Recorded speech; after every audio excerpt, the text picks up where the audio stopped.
Ladies and gentleman, आपने वो Shakespeare की कहावत तो सुनी होगी, सुनिया सी करोड़ दा वेख्या ते लख दा, राह पिया ते 100 दा, वाह पिया ते कख दा। ये चौधरी शेक्सपियर कौन सन जी? ये जनाब वांडो रहंदे सन। जदों पतंगबाजी आम हुंदी सी ना जी, ते वांडो च डोर लाने दा काम करदे सी। डोर लाने वाला बंदा ही इंज दी गल कर सकदा। मैं तो सुनिया सी बसां च आंडे बेचदा सी। ओ यार खबर सुनानी है या मैं ब्रेक ले लूं? आई एम सॉरी यार, ले तो स्टार्ट होया है ना यार। इन खबर कुछ यूं है, शौहर की दूसरी शादी में पहली बीवी की एंट्री, दुल्हा दुल्हन फरार। पंजाब के शहर साहिवाल में दूल्हे की दूसरी शादी की तकरीबात के दौरान पहली बीवी के पहुंचने पर अफरा तफरी मच गई। पहली बीवी अपने दोनों बच्चों समेत शादी हाल पहुंच गई, जिसके आते ही दूल्हा और नौब्याहता दुल्हन मौका से फरार हो गए। यानी दूसरी शादी दी शादी हाल च कर रहे सी। यो ही तो देखो ना, कूड़ पुनाए कि भाई ये दुबई थोड़ा है, ये पाकिस्तान है। अगर तुमने इस तरह का कोई काम करना है तो कंसन में कर लो। बकायदा शादी की तकरीब रख ली। और सुनिए, बताने वाले बताते हैं, मुझे नहीं पता। सुना ये है कि जूता छुपाई की रस्म चल रही थी। वो जड़ियां नवी दुल्हन दियां सिस्टरां सन ना जी, उन्हें दुल्हे दी जुती चुक के लुकाई सी, तो उत्तों पहली बीवी दी एंट्री हो गई। बताने वाले बताते हैं कि दुल्हा फिर उतो नंगी पैरी हुई नसे। यानी कैसा टिपिकल सीन है कि दूसरी बीवी की सिस्टरों ने जूती लुकाई हुई थी और पहली बीवी जूती हाथ च फड़ के आ गई। मुझे तो वो बेचारी नौब्याहता दुल्हन की समझ नहीं आ रही कि वो उसके साथ फरार कैसे हो गई। या तो फिर दुल्हे ने पहले उसे को अपनी मजलूमियत की स्टोरियां सुनाई होंगी, वरना बनता तो ये सी ना कि अगर पहली बीवी आई है तो दूजी बीवी भी जूती ला लेंगी। या फिर मुझे लग रहा है कि दुल्हे ने अपनी दूसरी बीवी के कान में कहा होगा कि डकैत आ गए ने, उठ निकल चलिए। और दुल्हन बेचारी के जहन में फौरी तौर पे अपने गले में पड़े हुए 3 तोले के येवर की तरफ ध्यान गया होगा। उसके दिमाग में बाकी बातें आई नहीं होंगी, वो फटाफट फड़ के उदा हाथ से निकल गई है। कुछ ना कुछ ऐसा उसने चक्कर चलाया जरूर है। मगर वो क्या कहते हैं कि बकरे की माँ कब तक खैर मनाएगी। और अमान से अगर आप इस कहावत को जरा येन में विजुअलाइज करें तो दुल्हा जब दुल्हा बना होता है ना, तो वो वाकई बेचारा बकरा ही लग रहा हो। जैसे एक और खबर मुझे याद है, चीचों की मलियां जो इलाका है ना जी, पहले मैं समझा करता था कि चीचों की मलियां छेड़े किसे दी।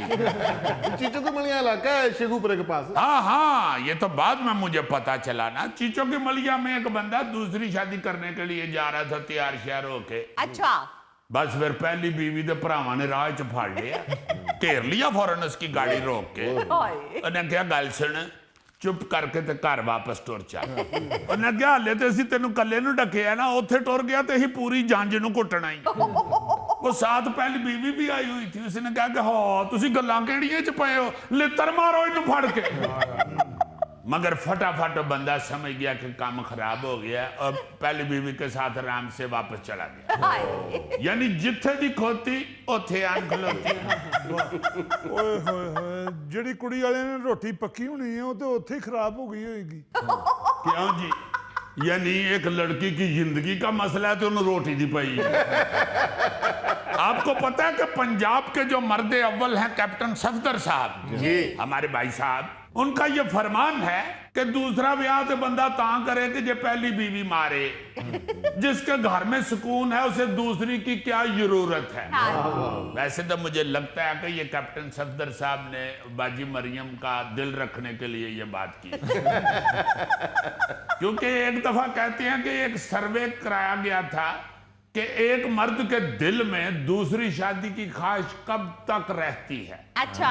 लिहाजा उस सर्वे के दौरान एक 70 साल मर्द से पूछा गया ना जी कि भाई जी ये जो दूसरी शादी का चाह होता है या ख्वाहिश होती है, ये इंसान के दिल में किस उम्र तक रहती है। हाँ। तो बाबा जी ने इधर उधर देख के क्या ये होली सवाल करो, मैं पिछले हफ्ते ही दूजा ब्याह कराया है। यार वैसे ये तो कोई पागल ही होगा। चलो ये तो क्लियर हो गए। हर बंदे ने अपने अपने घर जाना ना जी, बिल्कुल ठीक है, क्लियर हो के ही जाना चाहिए। अच्छा, एक और 100 साल बाबा जी से पूछा गया कि आपके दिल में दूसरी शादी की ख्वाहिश कब तक रहेगी या है। अच्छा, तो बाबा जी ने अगो पता है कि क्या सर? बाबा जी कहते ने जी गल सुनो, हले तो मैं जीवना वा, मगर मेरा ख्याल है कि कुला तक ते मर्द दे दिल च रहिंदा ही है। ये सर्वे जब मैंने पढ़ा ना, उस वक्त मैंने सोचा कि मर्द घर च चुप करके बैठा होवे ते बीवी सही कहती है कि खैर की सोचन डे ये बंदा ज्यादा बोलन लग पवे तो खैर है अज कादियां खुशियां चढ़ी हैं थाने, कोई चन्न तो नहीं चाड़न वाले। जैसे सऊदी अरब के शहर रियाज में ना जी एक बंदा सिर सिर तैयार होके जाता था और एक कद्दियारी उसके मुंह निकल गया कि वो असल में मेरी एक कुलीग है, मैं उसको साथ दफ्तर में लेके जाता हूँ तो मुझे जरा जल्दी निकलना है। अच्छा, उसले तो बाजी और चुप कर रहे, तो भाई निकल गया। 2-3 4 ही उन्हें देखे ना कि बंदा उन परफ्यूम भी ज्यादा लांदा है। तो ही फड़िया जाता ही बंदा। हाँ, परफ्यूम शर्फ्यूम भी, शर्टें शुर्टें भी उसकी रंगीन होनी शुरू हो गई। तो उस औरत ने क्या किया, उसने जनाब एक ऐसा मंसूबा बनाया कि आप हैरान हो जाएंगे। अच्छा, वो बंदा सवेरे जदों उठे ना कि मैंने कुलीग को भी साथ लेके जाना, बाहर जाए तो गड्डी पंचर, फिर बेचारा टायर शहर बदलता बुदलता पौना घंटा लेट हो जाए, फिर सीधा दफ्तर टुर जाए। अगले दिन फिर उठा तो गड्डी पंचर, फिर बेचारे ने सटपनी लाई है, वो जाके फिर रस्ते चो टायर को पंचर लगवा के दफ्तर लेट पहुंचा। उदू अगले दिन फिर सवेरे गड्डी पंचर।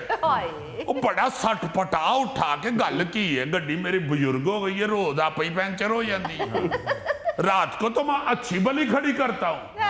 लो जी, उसने फिर सीसीटीवी कैमरा छुप के लगवा दिया। अच्छा, यार वेखा तो सही है गड्डी पंचर कौन करके जाना, महल्ले तो सारे मैंने सलाम ही कर देने। लो जी, जब सीसीटीवी फुटेज उसने देखी ते हले सुता सी बेचारा को 5:45 बजे उसकी बेगम अंदरों ना जी चुन्नी लैके बाहर निकली है, इधर उधर उन्हें देखे है तो बर्फ तोड़ने वाला सूआ उन्हें टायर च मारिया और आराम ना अंदर चली। तो जब उसने सीसीटीवी फुटेज देखी तो उसने बीवी से पूछा कि ये क्या करती हो तुम। वो बेचारी आगे से सटपटा उठी, कहती है तुम जो रोज उसको से लेके जाती हो साथ दफ्तर, तो मैं डर गई हूं कि तुम मुझसे शादी कर लोगे। बंदा हंसन लग पे ऊंची ऊंची हाथ सुट के कहता मैं तो अभी तुम्हारे साथ मजाक कर रहा था, माहिर हंसाने की वजह से तुम्हें। बिल्कुल इसी तरह हुआ जैसे कहीं शादी हो रही थी ना जी, तो जो नकाह खान थे उन्होंने कहा कि नकाह शुरू होने लगा जी, 1 मिनट जरा तवज्जो करें, और उन्होंने कहा कि बात सुना, आपको ये कबूल है। तो पीछे से एक लड़की उठी है, उसके हाथ में लड़का पकड़ा हुआ था, एक बच्चा। अच्छा, उसने कहा 1 मिनट नकाह खान साहब ठहरे, और वो कुड़ी आना शुरू हो गई।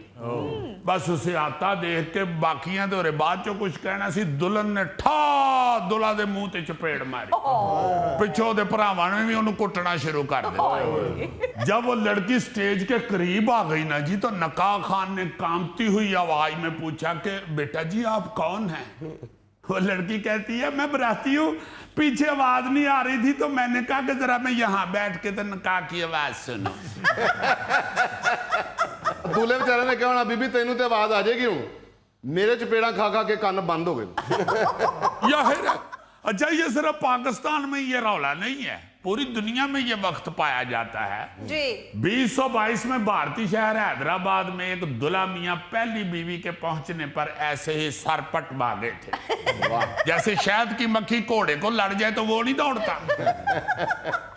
उसने बेचारे ने दरवाजे से मुड़ के अपनी नई नवेली दुल्हन को आवाज देने की भी जहमत नहीं की थी कि आजा नाच चलिए ना, वो कल ही दौड़ गया, क्योंकि उसने बीवी के हाथ में डंडा भी देख लिया और दरवाजे से अंदर आती हुई पुलिस भी देख ली। उस दुल्हे का नाम था सैयद नजीर। उसने पहली बीवी की इजाजत के बगैर दूसरी शादी करने के लिए शादी हाल में सारा बंदोबस्त कराया अच्छा। और बड़ी खामोशी से वहां पहुंच गया, लेकिन उसकी पहली बीवी पुलिस लेके उठे पहुंच गई। इसके बाद मैं ये भी कह सकता हूं कि बाकी का मंजर आप खुद सोच लें। अच्छा, बंदा तो उठो दौड़ गया, मगर जो पहली बीवी थी उसने सारा गुस्सा दूसरी बीवी पे निकाल दिया। एहो जिहा उन्हें कुटिया, पुलिस रोकती रही है कि बीबी एदा की कसूर है? नहीं, इस चुड़ैल नूं नहीं जमा छड्डना। ਉਹ ਸ਼ੁਕਰ ਹੈ ਦੁल्हा ਫੜਿਆ ਨਹੀਂ ਗਿਆ। ਜਦੋਂ ਉਹਨੇ ਫੜੇ ਜਾਣਾ ਮੇਰੇ ਵਰਗੇ ਹੋਣਾ ਸੀ, ਜਦੋਂ ਬੇਗਮ ਨੇ ਛੱਡਣਾ ਸੀ ਤਾਂ ਉਦੋਂ ਗੋਗੇ ਵਰਗਾ ਹੋਣਾ ਸੀ।